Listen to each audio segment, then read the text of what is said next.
Greetings, dear listeners. Do you trust your mind? Jenara Nerenberg is a journalist, producer, speaker, and founder of the Neurodiversity Project, which hosts best-selling authors in the arts and sciences who push for innovation in research and in media. Here's a few topics that Jenara has written about lately. How to get good at conflict. How to turn down tension in a conversation. How to find strength in being different. How radical friendship can lead to social change. Her new book is titled Trust Your Mind, Embracing Nuance in a World of Self-Silencing. You can see why we're very excited to have her on Wisdom of Crowds. She'll fit right in. Before we get started, a reminder to head on over to wisdomofcrowds.live and consider becoming a paid subscriber if you're not one yet.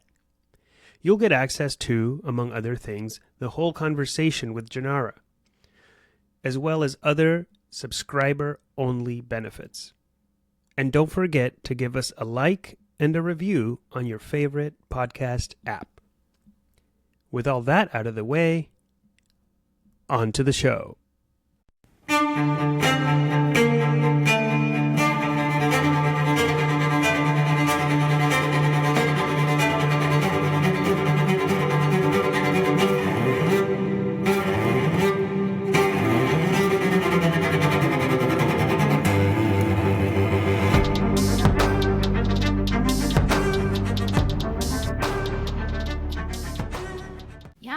Let's see, I've been a journalist for a long time. I got my start reporting in Asia. I was with Fast Company, and then I freelanced for CNN, and I lived in Asia for 6 years. So, and I covered everything from tech and business to like agriculture. I had a very sort of strongly philosophically rooted childhood in the heart of San Francisco that I think really informed my studies at Berkeley and Harvard, and then my reporting, and I kind of narrowed in on psychology reporting over the last 7 years, and my first book, Divergent Mind, came out in 2020, and that was quite an adventure.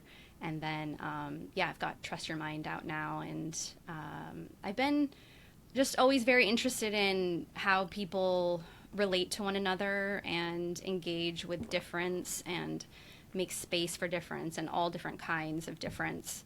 And again, my childhood was a really big part of that, and happy to explore that a little bit later. So why don't you give us a introduction to the book? Yes. So Trust Your Mind, Embracing Nuance in a World of Self-Silencing is it's really an exploration of the phenomenon of self-silencing, but it's not limited to self-silencing.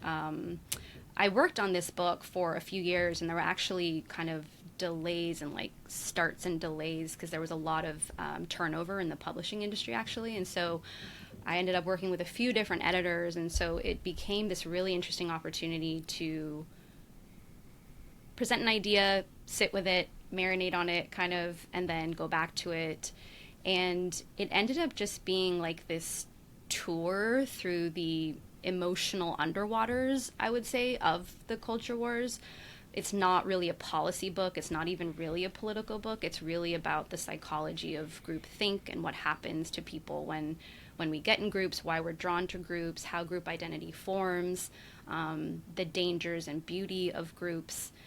And so I get into all sorts of complex ideas around the human mind and the extent to which we need groups. And this obviously has a lot to do with identity politics and cancel culture and all of those things, but it's really a psychological discussion.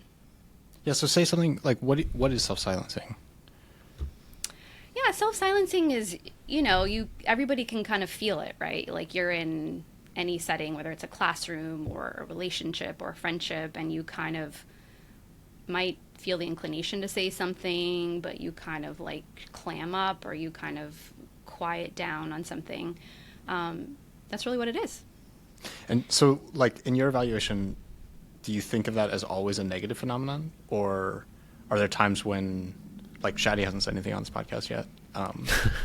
Is that appropriate? But no, I mean, like, I do think there's like an actual question there, which is like, do you think that that's like sort of a necessary feature of human life, that there are things that we experience and have inside that maybe we have an impulse towards saying, but there's like a kind of a decision point where you say, actually, like, this isn't the context for this or the right moment. Absolutely, yeah. And so, like, by the end of the book, that's kind of where I arrive at. I think the first half of the book is, like, carving out space for authenticity and how do you make sure you're not falling into groupthink and, like, all this stuff. But then it's like I reached a point where I was like, well, what about community? What about belonging? What about healthy constraints and boundaries and limits and things like that? So, no, I don't think that self-silencing is inherently bad or always bad, but I think that we want everyone to be empowered to know what is like that healthy dance for them, right? And I think so many people are conditioned to fall into self-silencing, and they're not doing it conscientiously, if that makes sense. So I think that there's like this dance that every individual has to find between wanting to embrace the group and, you know, maybe kind of holding back on certain things, but they're doing it out of choice, if that makes sense.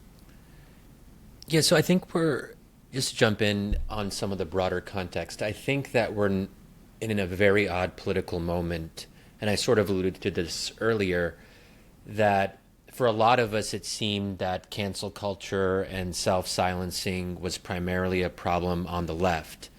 And as someone who's left-leaning myself, who votes for Democrats, I felt it was important to kind of speak out on that because it was a problem on our side, and I think people should generally be self-critical. And the right was at this time championing itself as being pro-free speech, that they wanted to end cancel culture. They wanted people to speak freely on controversial issues like sexuality, crime, race. The list goes on. And I feel like so much has happened since that moment, that 2020 to 2022 moment, or we can kind of extend it even longer, let's say 2016, 2017, through maybe the end of Biden's presidency. And now it's very clear that the biggest problem is on the right. The right has no respect for free speech. They were pretending, it was a pretense. They were using the language of free speech as a cudgel against the left. And what we're seeing under the Trump administration is really a full-fledged attack on these basic principles, our constitutional order, the ability of people to speak openly, particularly on Palestine and Gaza. And that's really where the Trump administration's focus seems to be, punishing people for pro-Palestine speech. So what would you say to someone who says... And specifically, like, totally obsessed with university context, which is where so many of these debates have shown up. Like, suddenly, like, the institutions that are most offensive to them are privately held university contexts that they think somehow are not engaging in or are allowing speech that they don't want. Yeah, so I guess my question is, were we wrong to be so focused on the problem of cancel culture on the left? How relevant do you feel that focus still is today, or is it time to move on and say the whole woke, anti-woke, cancel culture debate has largely left us, and now we have something much more scary, its own form of cancel culture, but one that is directed by the government against its enemies?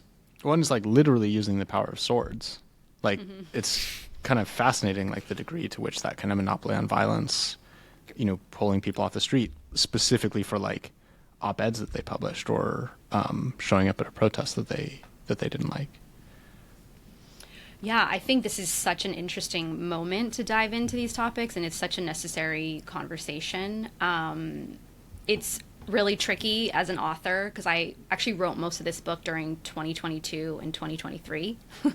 So the context, like you said, was so different, right? And so, you know, I'm kind of thinking about certain social phenomenon and really like writing to the moment. But as book publishing goes, there's like such a long lead time. And, you know, as I mentioned, there were some delays. So it is really crazy that this book is coming out right now when the situation has flipped. And I have been thinking about it a lot. I think that it is demanding that we all kind of get on board really fast. It's kind of like we have to update everything that we thought we knew or how we were perceiving things. I actually think that this is a really interesting opportunity for the left, or really any party, to seize the moment, because what I always come back to is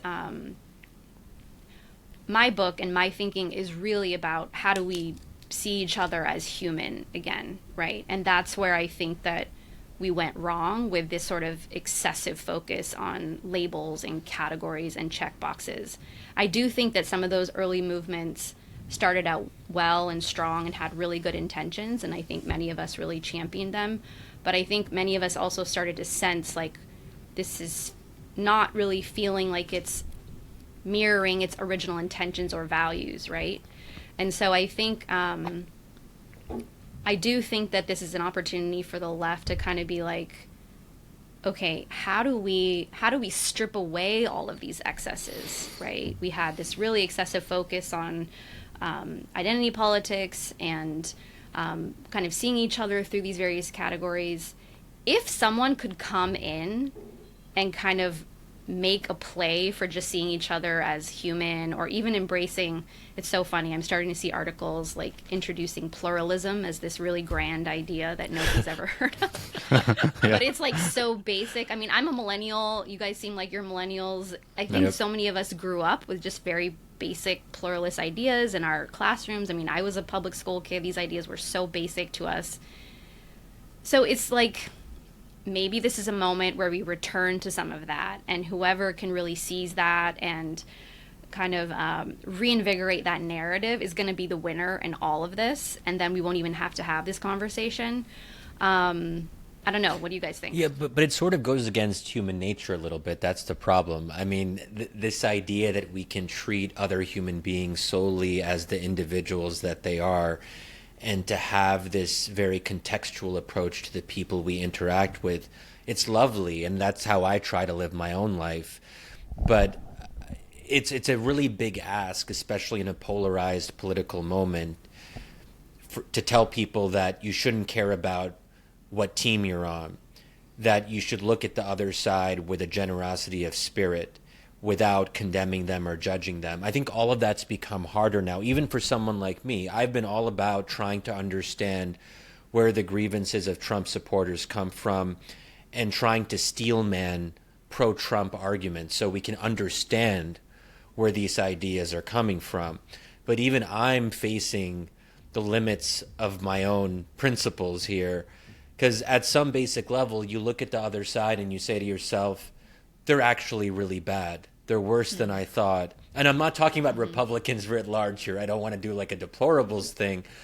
But like where it's become more important, but it's also become more difficult. And I think to ask people to see beyond the group, when Republicans are acting like a group and there's very little internal dissent and they're causing such damage, as many of us see it, to the country, how do you persuade people now to have this openness and generosity towards their opponents?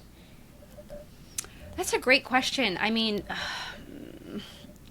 I think about all of this from like a layperson's perspective. You know, I had to be really open with my first book that I'm not a therapist, and I have to be really open with the second book that I'm not like a political commentator, right? Like I'm just a person in the world observing these things.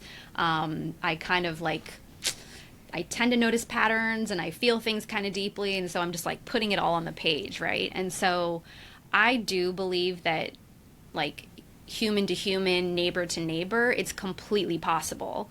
And I wonder if that's where we need to be intervening, right? Is just like this really basic sort of like civic education about how to view one another and how to handle difference, right? I hear your larger question about, you know, is there danger or evil happening on a wider scale? And it is scary. It is frightening. And, you know, that's why it's great that we have a new book out on groupthink. So I think whatever interventions we come up with, they have to be sort of multi-layered and multi-level. Again, as someone who chronicles psychology, I do think understanding some of the sort of science of it is interesting, looking at how group identity forms, why people fall into extremism and fundamentalism, those kind of basic principles, which are really easy to teach and talk about, could be very helpful to people on both sides. So maybe Yeah. on that note, maybe tell us a little bit about the psychology of groupthink. Why is it so tempting? And I think there's also a problem because we all know intuitively, or I think most of us do, that groupthink is bad. If you ask anyone, like on the street, regardless of where they are on the political spectrum, is groupthink good or bad? Probably most of them will say bad. So I think we know that we're not supposed to act like this, yet so many of us do. So maybe help break that down for us. Sure. Yeah. I mean, the basic research of group identity and how it forms is essentially people who are high in self-uncertainty are more vulnerable to being drawn to groups where like the norms and rules are very rigid and very well prescribed, right? It makes sense. You have an individual who, for whatever reason, is not totally sure of themselves or where they stand on things. They're going to be drawn to something with really clear boundaries where they can feel a sense of belonging, purpose, meaning, a sense of connection with other people, right? So that's sort of like one of the basic tenets of groupthink. Another side of it, which is more about extremism and fundamentalism, is that people is thinking about it in terms of the competition of needs and how needs are met. So everyone has basic needs for safety, security, connection, and belonging. And what happens when people become extremists of any kind is that one particular need tends to outshine the other needs. And so you can imagine in various situations, right? If someone's need to belong is so strong and so intense that crowds out a need for safety or survival, right? That's, there's a strong link there with then like violent terrorism, right? They're not thinking about the survival of their body, for example. There's, it's interesting in the context of like free speech. And I asked researchers about this. I was like, how do we encourage people to be more open and like learn to speak their minds? And they said, well, that's just another need that's being met then, right? Like someone just needing to be heard might end up being someone who, is like really into the cause of free speech.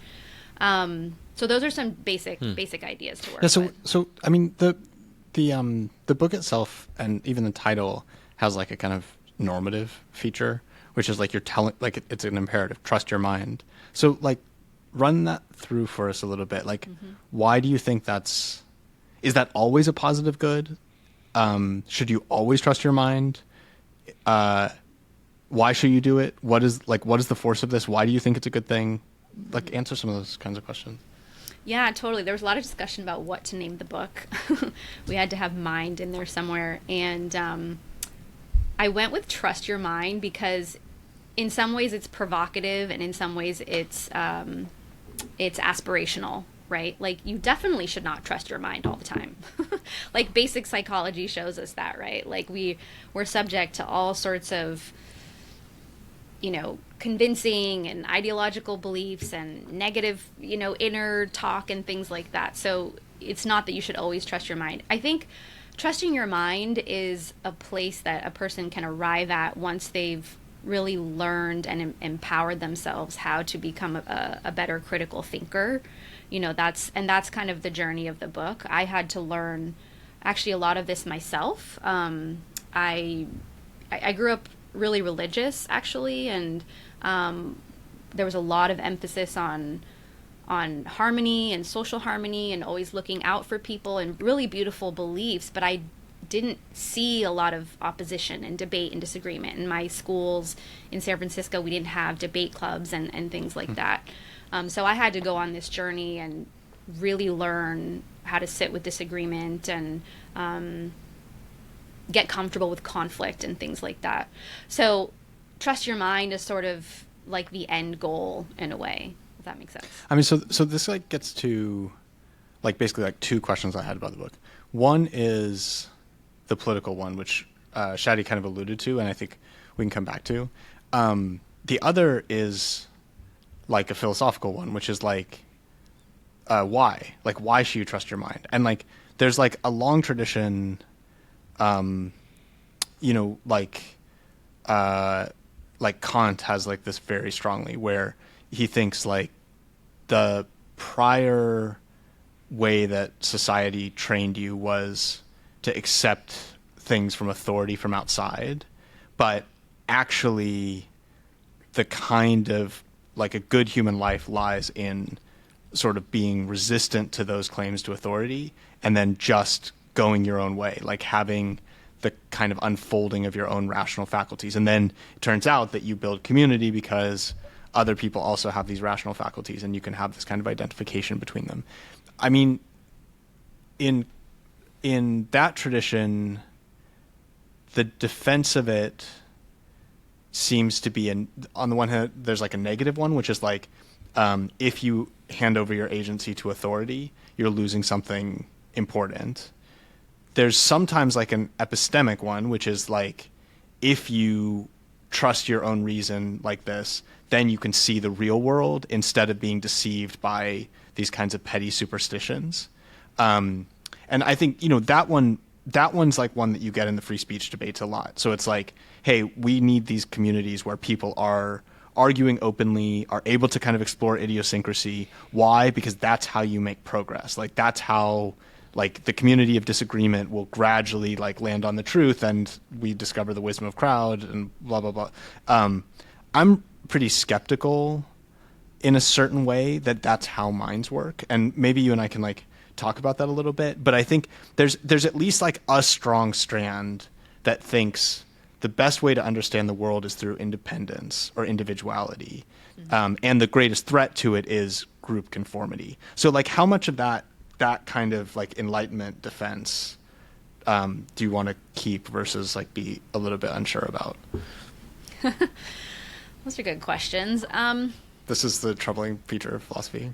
I mean, like, for the most part, all those things sound great, right? But I think that we shouldn't limit ourselves. Like, I think that that's like one really important process that is part of being a human being, like being someone who's alive in this world, and to make full use of our faculties, right? Like, I think that's a wonderful aspiration.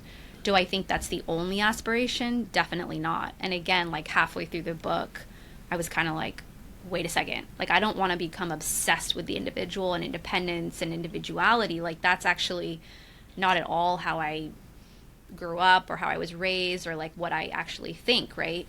And so I had to, okay, so this is interesting because it ties into the political, because like what I started noticing also in that kind of like heterodox space that Shadi was talking about was that a lot of these people seemed like really, really sharp thinkers, but I didn't see a lot of like softness or gentleness or kind of like a genuine desire to connect and build community around these ideas, which is what my inclination would have been, right? Like, hey, I'm so excited and I'm learning about X, Y, and Z, and you know, but then it was kind of like... there's this paradox, right? Because it's like, step one, people from outside of you, like, are making it so that your own independence and your own independent mind is not coming out in the world. Like, society's stifling you somehow. So gain this kind of independence. But then, okay, great, you have independence.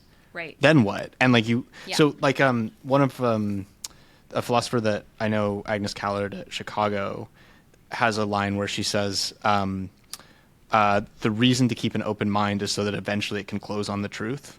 And, you know, I think that there are a lot of people who think, why should you keep an open mind? You just do it indefinitely. Like, you keep this sort of searching, questing, curious. I mean, you know, like, this is Voltaire also. And so like, but like her view, which seems pretty plausible to me, is like, the reason that you're doing this is because inquiry matters. Like, curiosity actually matters, but it matters because like there's something there to find. If you have curiosity that can't ever actually land on something, I think that pretty quickly turns into hell, because it's like, softness. It's like as if loneliness also literally could never find anyone for consolation. So you end up like having this kind of openness and desire for friendship that you just like keep pursuing and pursuing, and it turns out literally there are no people in the world that are trustworthy, and so then it's a kind of anguish kind of story. So I mean, I think part of what's interesting is like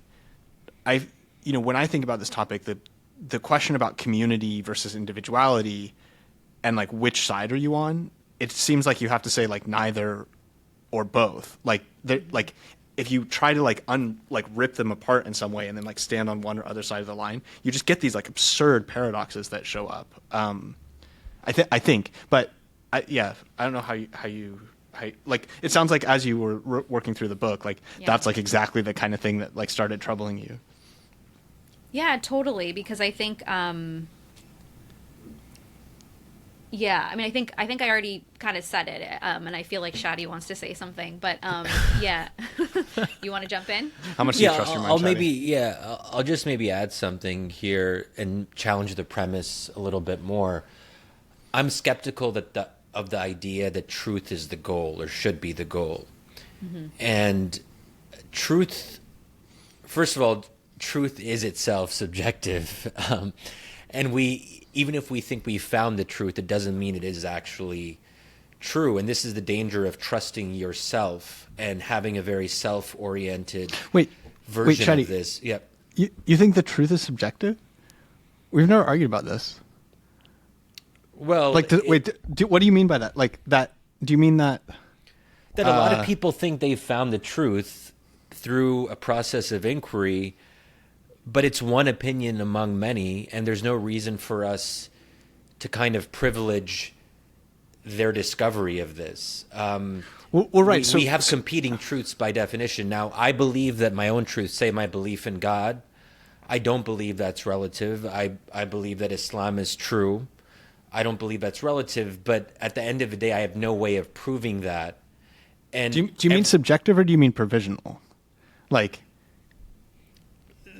you, but then I could also do you mean be that wrong. like in the end there's nothing? Yeah, so like you could definitely be wrong. Like we all get that part, but like does that mean in the end there literally isn't something true? It's just a matter of like diverging opinions, there is something true. It's just that we have a hard time figuring out what it is, and sometimes we overstate it. Yeah. There is ultimate truth. I just don't think we have access to it in this world. So I do believe that when we die, we will find out what was ultimately true.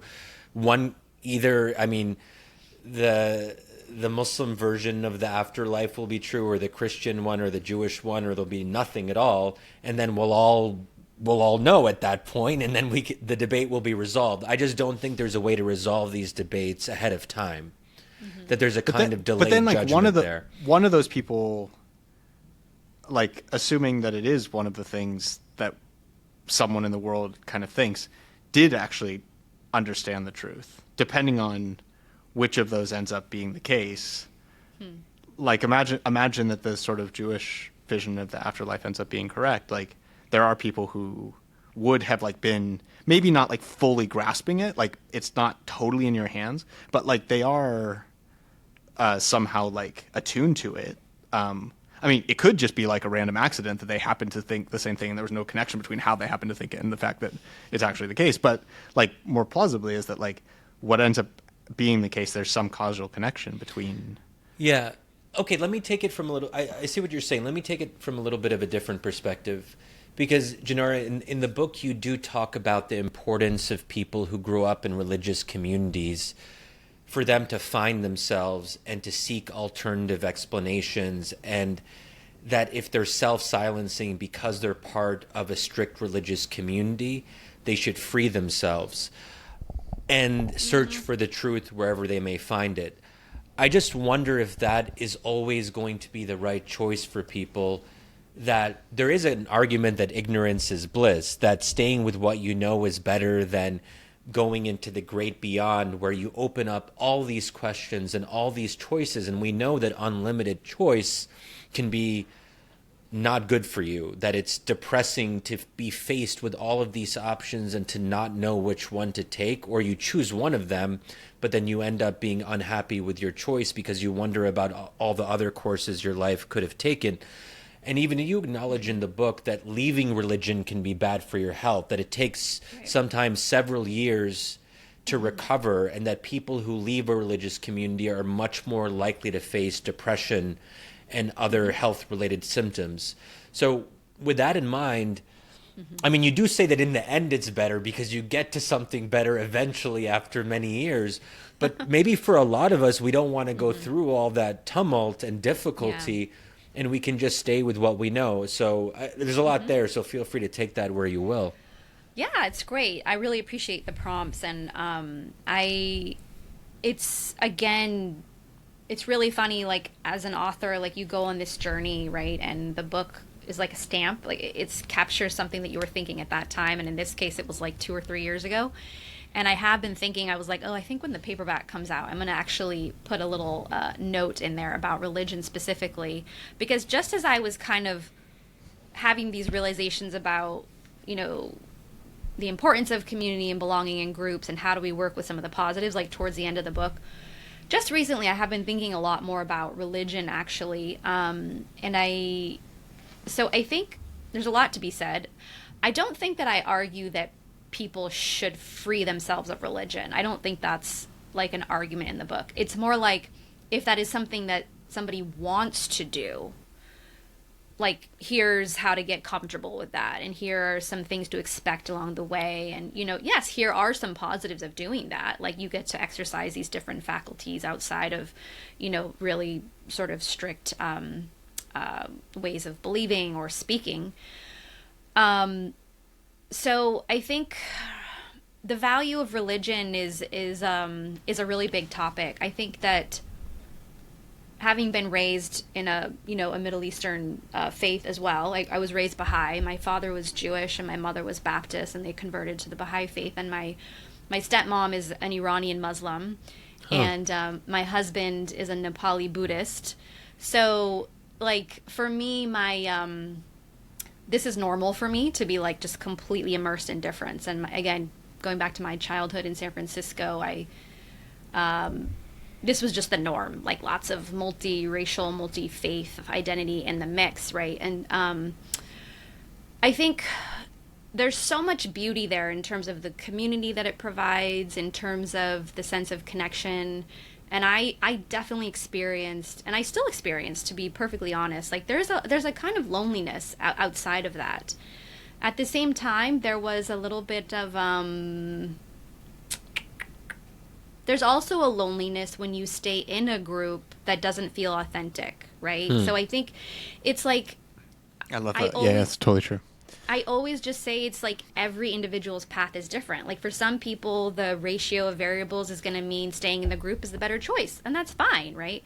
For some people, it's not staying in the group and what you can tolerate, right? So my life as a journalist and having lived abroad and all this stuff has been a little bit more of like a hermit life, to be honest. But somehow that works for me. It works for my temperament, and I'm kind of sticking with that, right? Although I am kind of curious about some religious orientations recently. But for some other people, the facing that kind of existential loneliness is too much, right? Like their sense of security in the world, their sense of safety means that, you know what, sticking with the group makes way more sense for them. And I think that's totally fine. I honor all different paths. I think that...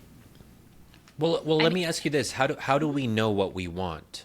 Because you said this, that some people may want to stay in the groups, some people may want to leave, and they should follow their authentic desires. But how do we know whether or not our wants are real or true? Because there is the threat or the problem of mimesis, where we imitate other people's wants, and we're all products of the world around us. So in some sense, our wants are never completely internal to us. We're always interacting with our surroundings in that regard. And if we live in a broader environment that actually negates religion and sees religion as backward, we may feel a kind of self-loathing because people are telling us we should find secular enlightenment, and then we feel pressure to live up to the expectations of our friends and peers who maybe are also secular. Mm-hmm. So how do you sort of see this question of what are authentic desires versus inauthentic desires? Mm-hmm. Yeah, those are great questions. And I don't really get into desires in the book. And I know what you're talking about. And I think I'm less concerned with that. I don't think that I am arguing at all for like pursuing your desires per se. It's more about like developing your mind, like developing the amazing intellectual capacities that we've been given as human beings. And that's what I'm interested in. You can do that within religion. You can do that outside of religion. I mean, I can speak just very personally to what you're saying. As a kid who did grow up in California, who was part of a relatively socially conservative faith and wasn't up to a lot of the things that other teenagers were up to, I think that I felt very morally grounded and had to develop a certain strength in myself to not kind of go along with the group, right? And I think there's a lot of value in that. So I don't think that this book just like one in that case that. though, it's like one group though gave you a different kind of solidity that allowed you to kind of be rebellious against a different group. And that's like one of the things I was going to ask you about is that, like, you know, in my experience, a lot of the things that are now deep parts of my personality were things like there's like a moment of resonance, but they definitely came initially from someone or from a community outside. So like I think about like a backcountry runner that literally started with one friendship where like one of my mentors who was like 30 years older than me, like who had run a bunch of her life, was like, I think you should do this. I think it would suit your personality really well. And like help me figure out how to buy the right shoes and all these things. And then suddenly, like, you know, now it's been part of my life for 20 years. And I think like that started with her habits and sort of her recognition about a certain way to live a good life. And then now it's totally, entirely intertwined with like what I would think of as my own autonomy or independence. Mm-hmm. So it's like, it's weird because it's not strictly like me versus like, I think Hobbes just seems insane. Like you never, like you get born into the world, like from other people. Like that's how it works. Yeah. Like there's no like point at which you're like, okay, first I was an individual and then I met someone and whatever. Like that's literally like factually inaccurate to the nature of human life. And it would be like 100%. It would be inaccurate even if like we develop like artificial wombs and all these things. Like even then, like mm-hmm. Your coming into existence is totally dependent on communal decisions that completely predate you. Like there's no sense in which your own like coming into being is going to be self-decided. Right. Yeah, and I think that's like the beautiful thing about all of this is like, and I say that towards the end of the book, like there's no formula, right? This is just like life is just this constant dance between like it's a lot of trial and error. And you know, to go back to Shadi's question about like how do you figure out your authentic desires or whatever, I think that it is important for individuals to experiment in whatever way that serves, like, I don't want to say higher, but like serve something. Like, so I think for myself, I felt in embarking on this book, I felt an intellectual longing to learn some things, grow in a way, you know, figure out some tools that I didn't really have or that I wasn't exposed to growing up. And that propelled me. It was just like a simple sort of personal and journalistic interest, right? And so I think the same thing that you're talking about, Sam, is like it's this constant dance and back and forth between your own thoughts and reflections, maybe being influenced by this or that.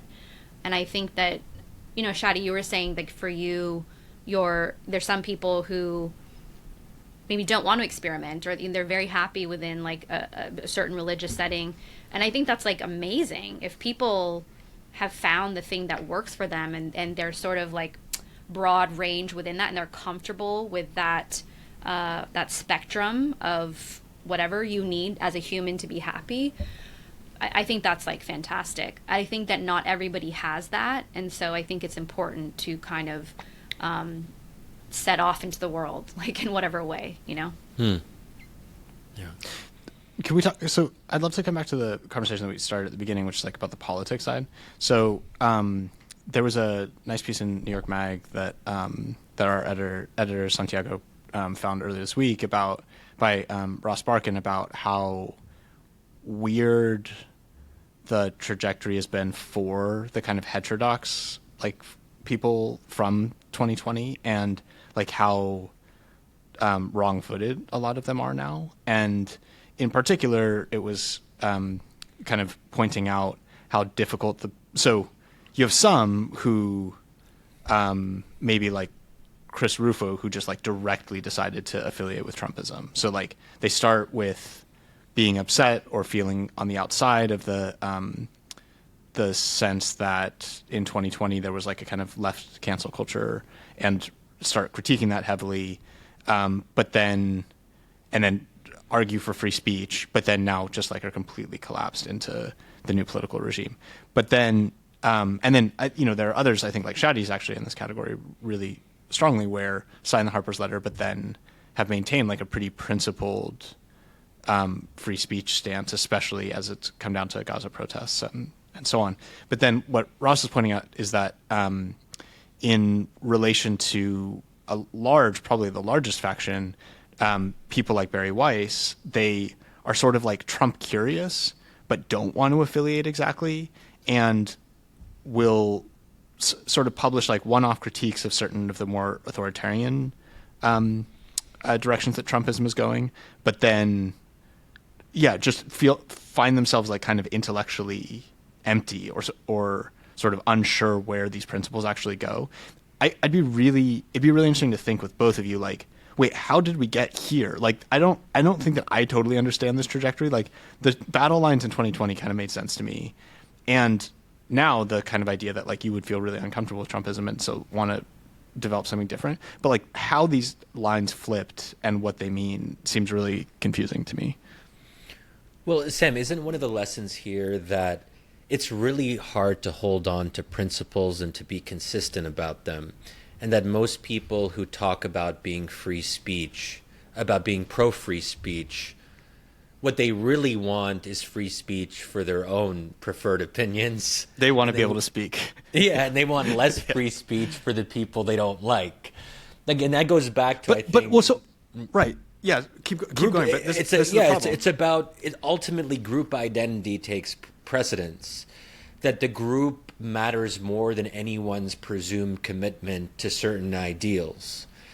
But so is the problem there, right? So like, is the issue there with how the principle is right and then they're just a kind of betrayal of the principle, or was there always something weird about the normal free speech? Like, if every one of these factions ends up betraying it in the end, how do we think about free speech? And I guess like the question, let me see if I can sharpen that slightly.